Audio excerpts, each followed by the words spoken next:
안녕하세요. 김여배 경제부동산입니다. 구독과 좋아요 부탁드립니다. 다우지수가 10% 넘게 빠지고 유럽 증시도 10% 넘는 기록적인 폭락을 이어가고 있으며 아시아 금융시장이 초토화입니다. 메뚜기가 날뛰면서 코스피가 속절없이 1600대로 추락하였고 달러는 1224원까지 급등하며 신고가 행진 중입니다. 달러는 큰 폭으로 오르고 국내 금과 은, 유가는 약세를 띠고 있습니다. 문제는 앞으로도 계속 떨어질 수 있다는 점입니다. 주식 앞으로도 계속 폭락한다. 금융위기 살아나는 방법. 자, 이제 정말 살떨리는 나날이 지속되고 있습니다. 기록적입니다. 과거 2008년 금융위기 때 또는 우리나라 아시아 위안위기 때 이때도 이렇게 빠르지 않았어요. 보통 하락을 하게 되면 한 1년에 걸쳐서 쭉 올랐다 떨어졌다 하면서 하락을 하는데 이건 정말 손 쓸 수 없을 정도로 기록적이에요. 한 달 만에 엄청 빠졌습니다. 여기 보십시오. 자, 정말 희화화한 그림인데 이거 지금 달러입니다. 자, 번개가 지금 이 달러의 블랙홀에 빨려 들어가고 있네요. 즉 이건 분명히 위기라는 모습이 보이죠. 근데 문제는 이 위기에서 달러들이 지금 널려 있어요. 즉 여러분들이 이 위기를 기회로 삼을 수 있다 이런 말이에요. 코스피 폭락 이유 아주 중요하죠. 왜 그럼 이렇게 코스피가 빠질까? 뭐 쉽게 말하면 다른 나라 지수도 빠지니까 같이 빠지는 건 맞아요. 자, 그런데 맥을 잡아보자고요. 1번이 바로 메뚜기가 전 세계에 창궐해서 그래요. 자, 오늘은 메뚜기입니다. 메뚜기가 뭔지 아시죠? 메뚜기 문제 때문에 전 세계가 지금 난립니다. 자, 근데 이것만 그렇지 않아요. 중요한 건 이거예요. 미국, 유럽, 일본 주가가 거품이 아주 심해요. 세상에 얼마 전 2월 달까지 신고가를 찍었단 말이에요. 그게 말이 됩니까? 자, 우리나라는 지금 10년 전 시세에서 허덕거리고 있는데 아시아 상당수 국가들이 그런데 지금 트럼프는 미국 주가 지수를 계속 끌어올렸고 그 다음에 아베노믹스 해갖고 아베는 일본 경제도 좋지 않은데 주가를 3배 이상 끌어올렸고 이러니 지금 떨어져도 표가 안 나는 거예요. 그러니까 어디까지 떨어질지 답이 안 나와요. 앞으로도 지금 상당히 그래서 비관적이에요. 왜? 이 나라 거품이 심하니까 거품이 적은 우리나라가 타격을 볼 거예요. 예를 들자면 오늘 아침에 우리 코스피 지수 그렇게까지 많이 안 떨어졌어요. 다시 또 회복을 하면서 올라가고 있는데 일본 개장하자마자 그냥 추락해 버리잖아요. 왜? 일본은 앞으로 많이 빠질 거예요. 주가 거품이 우리나라 3배이기 때문에. 그래서 이제 앞으로 미국, 유럽, 일본 주가는 많이 빠질 것이다. 그러니까 우리나라 주가 지금 싸다 이렇게 많이 떨어졌다고 해서 매수하면 안 돼요. 뭐 개별 주식을 매수한다든가 펀드를 쓴다든가 뭐 레버리지를 한다든가 상승장 ETF를 한다든가 이런 거 다 위험합니다. 수출 국가 경제 위기 직접 타격. 즉 우리나라는 이제 수출을 먹고 사는 나라다 보니까 상대적으로 그러한 경제에 취약해서 직접 타격을 받는 것도 있다. 외국인들이 지금 오늘도 어마어마하게 팔아제낍니다. 이제 10몇 조, 뭐 이거 천문학적이에요. 개인이 바치는 것도 한계가 있고 환율도 불안정하죠. 지금 1224. 사실상 이제 아직 종가는 아니지만 신기록을 지금 써가고 있어요. 또 하나 문제는 중국이 지금 상당히 좋지 않는데 중국과 밀접한 관련이 있다 보니까 못 가는 거예요. 지금 말씀드린 이 6가지 때문에 앞으로도 코스피는 계속 하락할 가능성이 높습니다.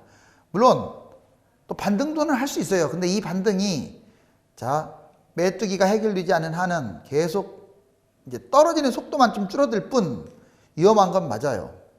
자, 여러분들이 아주 중요한 게 이겁니다. 이제 그렇다면 주식, ETF, 부동산, 달러, 금은은 어떻게 대응을 할 거냐? 자, 제가 한번 제시를 해볼게요. 먼저 주식 펀드, 개별 주식을 갖고 계신 분들 펀드 매도하십시오. 물론 본인은 책임은 본인들한테 있어요.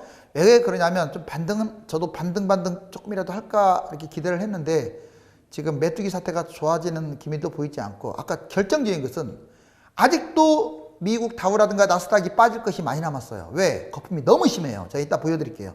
그래서 또 그 나라 떨어지면 우리나라도 떨어질 거 아니에요. 지금이라도 손절매하는 게 어떤가 권해봅니다. 두 번째 계속 주식 펀드 물타기 하지 마세요. 내가 이만큼 잃었다고 해서 또 가지고 있는 돈 집어넣는 게 물타기인데 지금은 상승장에 그 어떤 것도 사면 안 돼요. 앞으로 계속 떨어질 확률이 높으니까. 자, 매입 금지입니다. 자, 하단이 어딘지 몰라요. 그리고 매투기가 계속 악화되고 있어요. 세 번째, ETF 상승 종목. ETF에서 상승 종목은 뭐 코덱스 200, 레버리지 이런 것들이 있잖아요. 이거 절대 하면 안 돼요. 투자 금지입니다.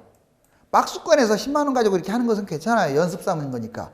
자, 100만 원 이상 절대 하시면 안 됩니다. 올라가는 거. 그 다음에 ETF 하락 종목, 이게 솔직히 저도 어려운데, 왜냐? 지금 금융위기로 1600까지 빠진 게 아니에요. 메뚜기로 빠졌기 때문에 어떻게 해석을 해야 할지. 그런데 좀 더 빠질 것 같아요. 그래서 여러분들 코덱스 인버스라고 가르쳐 줬죠. 이건 최대로 1억, 그러니까 1억 미만으로만, 아무리 돈이 많아도. 그리고 또 하나는 감당할 수 있는 여건에서, 그것도 곱하기 1만, 2 말고 곱하기 1만, 한 1억 미만에서 해도 괜찮다라고 판단이 됩니다. 다만 올라가면 던져버리셔야 돼. 손해보더라도. 떨어지면 계속 붙잡고 있고요.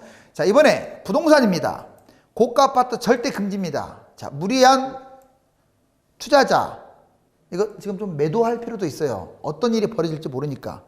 그리고 달러는 지금 1230 이내에서 박스권에서는 뭐 괜찮다고 보여져요. 왜? 이제 옛날하고 좀 다른 게, 지금 메뚜기 사태가 당장 해결될 것 같지가 않아요. 그러면 달러 뭐 1300까지는 모르겠고요. 1200대 계속 조금씩 올라갈 가능성이 크기 때문에 달러 다 바꾸라는 얘기가 아니라 달러로 조금씩 이렇게 일부를 변환시키는 거 긍정적으로 봅니다. 코스피 하락이 지속적으로 지금 이어질 것으로 보이니까 그래요. 자, 금과 은도 너무 많이 하지 마시고 국내 금 박스권 투자 괜찮고요. ETF 투자해서 금, 은 있어요. 오늘 은 선물 많이 출하겠더라고요. 근데 이제 금이나 은 ETF에서는요, 너무 많이 사지 마세요. ETF에서 개별 종목들은 좀 위험하니까. 종합적 대응, 메뚜기가 악화될 것으로 보여서 지금 긍정적으로 보이는 것들이 누가 있느냐. 자, ETF, 코덱스 인버스 이거하고 달러, 미국 국채 이 정도만 긍정적이고 나머지는 몽돌이 안 좋아요. 나머지는 잊지 마세요. 이거 오늘 아주 중요한 내용. 그 다음에 경제금융위기 시나리오. 그러면 지금 이미 금융위기가 터졌냐? 솔직히 저도 모르죠. 금융위기라는 것은 거의 예전에 보면 뭐 지수가 한 1500, 1400 이렇게 떨어져 봐야 뭐가 막 문제가 생겨가지고 회사가 붕괴된다든가 국가가 뭐 디폴트를 선언한다든가 그랬을 때 알게 돼요. 그 과정까지는 말만 나와요. 그런데 이번에는 또 금융위기라고 하기에는 메뚜기가 워낙 창궐해가지고 이것 때문에 주가가 급락을 했기 때문에 금융위기는 가능성은 조금 아직은 약하다고 보여져요. 자, 그렇지만 다음 보세요. 메뚜기가 장기란 말은 1년 이상 계속 지속된다. 이거 아주 심각해요. 코스피는 금융위기 수준, 즉 1000이 반토막이잖아요. 1000이나 1200 이하로 폭락할 가능성은 커요. 물론 계속 떨어진다는 얘기가 아닙니다. 그래서 아까 제가 말했지만 인버스에 관심을 갖는 게 필요하겠죠. 그 다음에 원화는 1500 이상으로 폭락하겠죠. 달러가 폭등한다 이 말이에요. 1년 이상 가면 이럴 가능성은 커요. 지금 상당히 위험합니다. 자, ETF 인버스, 달러, 금, 미국 국채, 그리고 부동산이나 주식보다는 우리나라 돈, 이런 식으로 보유하시라 이거예요. 자, 장기 대책 얘기해 줬죠. 근데 장기적으로 1년 이상 간다. 이것은 확률적으로 저는 20%, 30%이 정도밖에 안 봅니다. 자, 이제 대다수 한 60% 정도 보는 게 메뚜기 중기 정도로 저는 보고 있어요. 6개월 내에. 왜? 우리나라는 좀 빨리 해결될 수도 있는데 유럽이 문제거든요. 그렇다고 1년까지는 안 갈 것 같고. 자, 코스피 준금융위기. 자, 1500 내외까지. 만약에 6개월까지 계속 이게 문제가 된다면 코스피 지금 뭐 사실상 1500이라고 해봤자 이제 1600대니까 얼마 안 남았어요. 자, 예전에 1600대 하니까 다들 사람들이 저를 비웃더라고요. 무슨 놈의 1600이냐고. 금방 떨어져 버리잖아요. 취약합니다. 자, ETF 이제 원하는 1300 이상까지 빠지겠죠. 즉 금융위기와 평상시의 중간 정도 수준까지 떨어진다 이 말이에요. ETF 인버스 달러, 금, 미국 국채, 그리고 우리나라 돈, 원화 이것을 확보하는 게 좋아요. 부동산이네, 주식이네, 펀드네 이런 것들 다 쓰레기가 됩니다. 자, 메뚜기 단기 물론 이것도 가능성은 있어요. 아직까지는. 그렇지만 그게 확률이 높지는 않습니다. 3개월 내로 모든 게 그래도 거의 정리가 될 것이다. 이럴 때는 코스피가 평상시 수준을 회복할 겁니다. 평상시란 말은 2000, 좀 좋게 보면 2200. 그렇다고 2300, 400이 아니에요. 일단 2000을 회복하는 게 급선무예요. 원하는 1150 또는 1200. 이제 얼마 전 2월 달에 떨어지기 직전 수준이죠. 모든 투자는 금지해야겠죠, 이때는. 그리고 현금을 확보하고 위기에 대비. 이렇게 회복했다고 해서 메뚜기가 회복했다고 해서 금위기가 안 터진다는 거 아니에요. 지금 중국을 이슈로 해서 상당히 올 연말 또는 내년 계속 위험한 빨간 등이 켜진 건 사실이에요. 자, 이거 좀 정리되죠? 거품 많은 미국, 일본, 유럽 때문에 코스피가 떨어집니다. 트럼프하고 그 다음에 아베 때문에 이 모양 이 꼴이 난 거예요. 보세요. 자, 코스피 오늘 여기 눈에 보이죠? 이렇게 떨어졌어요. 이게 10년짜리인데도 이렇게 보일 정도야. 최근. 자, 여기를 이어보면 오늘 1600대인데 이게 1500과 1700 사이 이 정도예요. 여기 선. 무섭지 않나요? 이거 거의 10년 전 수준이에요. 10년 전. 우리나라는 10년 전 수준인데, 자, 다우 한번 볼까요? 다우가 우리나라 지금 현재 7.88, 약 8포인트 조금 이내로 빠지고 있어요. 다우지수 어제 기록적으로 9.99, 약 10포인트 빠졌잖아요. 자, 얘들은 빠질 수밖에 없어요. 10년 전 보세요. 10년 전에 9천밖에 안 갔던 게 계속 올랐어요. 여기 보세요. 계속. 거품 얼마나 심합니까? 우리나라하고 비교해보세요. 우리나라는 오히려 그대로인데, 거품. 뭐 미국이 엄청 좋아서 뛴 게 아니에요. 자, 그런데 이게 29,000까지 갔다가 최근 여기 하락한 거에 대해 손을 그어볼게요. 여기. 자, 이만큼 떨어진 거예요. 여기도 많이 떨어졌죠. 미국이 더 떨어졌어요. 우리나라보다. 그런데 이걸 이어보면 좀 슬픈 현실이에요. 이게 몇 년도인 줄 아세요? 2017년이에요. 자, 우리나라 2017년 보세요. 2017년 오히려 더 높았네요. 지금보다. 그러면 주가가. 그러니까 이 미국이 워낙 아직도 심해. 그러면 더 떨어져야 하는데, 이만큼 더 떨어져야 하는데, 그러려면 거의 한 이 정도 갈 것 같은데, 2014년까지. 그렇게 되면 우리나라 1400, 1300까지 떨어진다 이거예요. 그러니까 슬픈 현실이에요. 지금 다우지수, 왜 다우지수가 이렇게 많이 빠지냐면 그 훌륭한 국가가, 그 강력한 국가가 거품이 너무 심해서 이렇게 추락하는데 앞으로도 그렇다는 거예요. 제가 정확하게 설명해 주고 있죠, 지금. 내일 모레도 뭐 떨어진다는 장담 못하지만 뭐 몇 번 반등을 하든 또 떨어질 가능성이 커요. 왜? 지금 이렇게 빠지는데도 2년 전 수준밖에 안 되잖아요. 자, 연결해 볼게요. 니케이도 마찬가지입니다. 아베가 쓸데없는 짓을 하는 바람에 지금 오늘 많이 빠졌어요. 8포인트나 빠졌어요. 우리나라보다 많이 빠졌는데 당연히 앞으로 더 빠질 거예요. 우리나라보다. 왜? 신고가가 지금 여기 있잖아요. 미국도 신고가가 여기 있잖아요. 자, 그런데 여기 보시면 이걸 쭉 연결 지어 봤더니 이것도 역시 2017년이에요. 일본 그렇게 많이 빠졌는데도 2017년 수준이라고요. 우리나라처럼 2011년 수준이 아니라. 그러면 일본도 계속 떨어질 가능성이 높고 일본 때문에 우리나라 주가가 반등하는데 초를 칠 가능성이 커요. 그러니까 우리나라가 나빠서가 아니라 미국, 일본 때문에. 그나마 유럽 쪽은 좀 거품이 심해도 꽤 많이 빠졌어요. 자, 독일 한번 볼까요? 자, 지금 떨어진 거 보니까 지금 12포인트나 독일이 기록적으로 빠졌는데 여기에 여기 9,000대. 이걸 쭉 이어보면 그나마 2014년입니다. 그나마 이제 유럽 쪽은 거의 많이 빠졌어요. 생각보다. 그래서 유럽은 사실상 우리나라보다 거품이 이제 많이 심한 것 같지는 않아요. 물론 유럽이 지금 메뚜기 문제 때문에 더 빠진 것도 있긴 하지만 어찌됐거나 여기 보시면 자, 다우하고 니케이 때문에 앞으로 국내 코스피가 전망이 이렇게 빠졌음에도 어둡다. 미주와 유럽 증시 폭락 그리고 서부 텍사스주 WTI 유로스톡스 57을 보면 여기 보세요. 어제 미국 9.9 그 다음에 나스닥 다우는 9.9 나스닥 9.43 S&P 500 9.51 캐나다 12포인트, 브라질 14포인트, 독일 12포인트, 영국 10포인트, 프랑스 12포인트, 이탈리아 16포인트 이렇게 추락했어요, 어제. 자, 아시아도 지금 우리나라 7포인트를 유지해서 일본 8포인트, 9포인트까지도 빠졌었죠. 그나마 상해가 3포인트밖에 안 빠지는데 왜냐? 사전에 많이 빠져서. 유로스톡스 50 보세요. 여기 보시면 유로스톡스 자 계속 빠지고 있죠. 여기까지 지금 그냥 확 내려왔잖아요. 그리고 이번에 서부 텍사스주 WTI 여기까지 내려왔죠. 지금 최근에 이게 지금 모습인 거예요.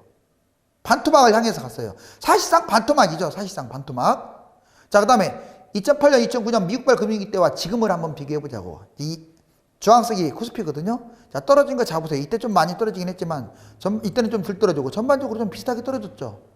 근데 지금은 자 2월달, 3월달 지금 메뚜기 사태 때 터질 때 우리나라가 별로 안 떨어졌네? 외국인들이 그렇게 많이 있는데도. 자 유럽 쪽하고 그 다음에 유로스톡하고 그 다음에 S&P 500 초록색 보시면 우리나라가 제일 덜 빠졌네요. 왜? 우리나라가 그동안에 못 올라서 그래요. 못 올라서. 여기 많이 떨어졌잖아요. 여기 보시면. 유로스톡이 제일 많이 빠졌고, 자, S&P 500, 다우 뭐 나스닥도 마찬가지예요. 우리나라보다 훨씬 많이 빠지고 있죠. 이렇게 빠지는데도 너무 많이 뛰어가지고, 거품이 우리나라 3배까지 뛰어가지고, 바닥이 아직도 많이 빠질 것 같아요. 지금 제가 보기에. 오늘 제가 조금 흥분하듯이 말하는 이유는 그동안에 돈 잃은 분들 많을 거예요. 주가로. 자, 냉철하게 이 시점에서도 매도를 한번 고려하셔야 돼요. 제가 좀 더 빨리 말씀드렸어야 하는데 정말 이 지경이 될 줄. 그리고 기록적인 하락입니다. 미국 증시 보세요. 자, 이게 지금 2020년 3월 12일자 노란색이죠. 역대급입니다. 여기 가장 많이 빠졌던 1987년. 자, 이때 빠진 거 거의 20포인트 빠지고, 그 다음에 다 뭐 1929년, 31년이에요. 자, 최근에 와서 이렇게 미국발 금융위기 때도 이렇게 안 빠졌어요. 어떻게 10포인트가 빠지나요? 11년 동안 이어오던 강세장 종료. 여기 보세요. 자, 미국 거품이 얼마나 심했는지. 이렇게 뛰었어요, 이렇게. 물론 여기 잠깐 휘청거리기도 했지만. 그런데 여기 눈에 띌 정도로 지금 며칠 동안 떨어진 게 눈에 띌 정도로 떨어져 있죠. 이제 이 한 방으로 강세장은 끝났다고 보여져요. 설령 메뚜기 사태가 해결된다고 하더라도 왔다 갔다 할 것 같아요. 더 악화되면 이렇게 떨어질 것이고요. 자, 이걸 중간만 보더라도 앞으로 떨어질 게 반절 더 남았어요. 미국이. 그래서 코스피만 보시면 안 돼. 자, 미국 거품이 심하다고 제가 누차 옛날부터 얘기했어요, 이것은. 그러니까 미국이 빠지면 우리나라도 올라갈 이유가 없잖아요. 그렇기 때문에 앞으로 더 떨어지는 거에 대비하세요. 이건 금융위기라 떨어지는 게 아니에요. 자, 그 다음에 역대 S&P 500 지수. 여기 보세요. 재밌어요. 자, 20일 이내, 이 단기간에, 20일 이내 동안에 이렇게 추락한 거 보세요. 그전에는 뭐, 2018년도에는 좀 이렇게 갔고, 2011년도 미국발 금융위기 때는 이렇게 상당히 길게 떨어졌는데, 지금은 아예 그냥 급전직하야. 패닉이야, 패닉.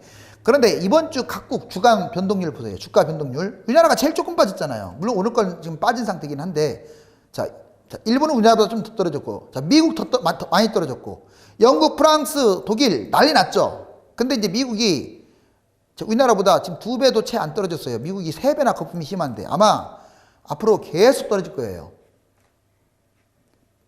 경제위기 코스피 하락률과 외국인 자금 유출입 규모.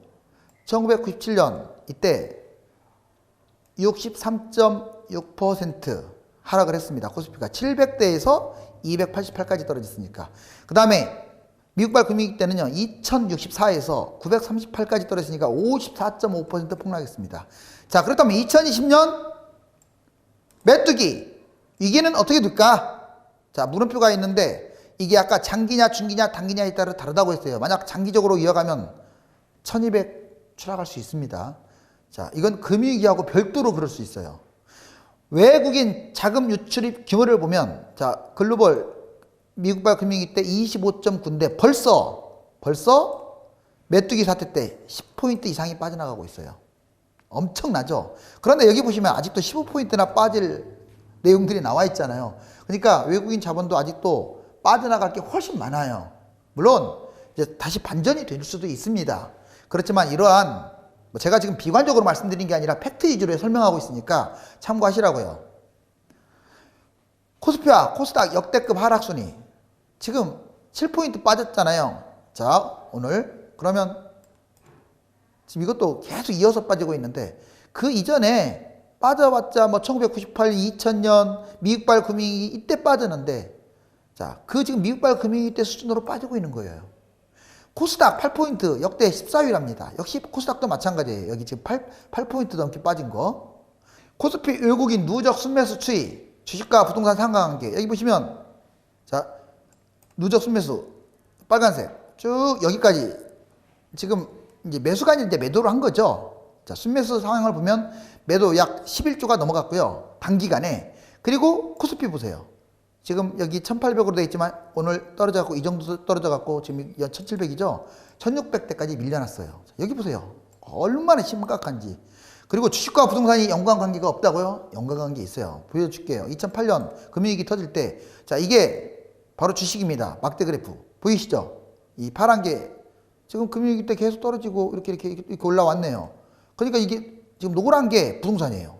연동하지 않아요? 똑같이?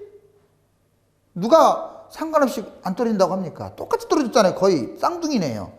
다만 부동산이 이때 바로 회복하는 바람에 어떤 일이 벌어지냐. 2013년까지 쭉 빠져버리게 돼요. 이건 지금 2009년이잖아요. 8년에 떨어졌다가 다시 2009년에 다 회복했는데, 자, 본격적으로 2010년부터 빠지기 시작해서 2013년 그 금융위기 후유증으로 부동산이. 그래서 부동산은 금융위기가 회복했다고 해서 이거 회복이다 이렇게 생각하시면 안 돼요, 여러분들. 하루빨리 메뚜기 사태가 진정이 되어 글로벌 경제가 안정되기를 바랍니다. 하지만 앞서 지적한 대로 메뚜기 사태가 진정되는 기미가 보이지 않고 있으며 미국, 유럽, 일본 등 주가 거품이 아주 심한 상황이라서 추가 하락은 불가피해 보입니다. 이럴 때일수록 마음을 다잡고 기회를 살려야 하겠습니다. 참고적으로 인버스 이거 신중하게 투자해야 합니다. 자, 감사합니다.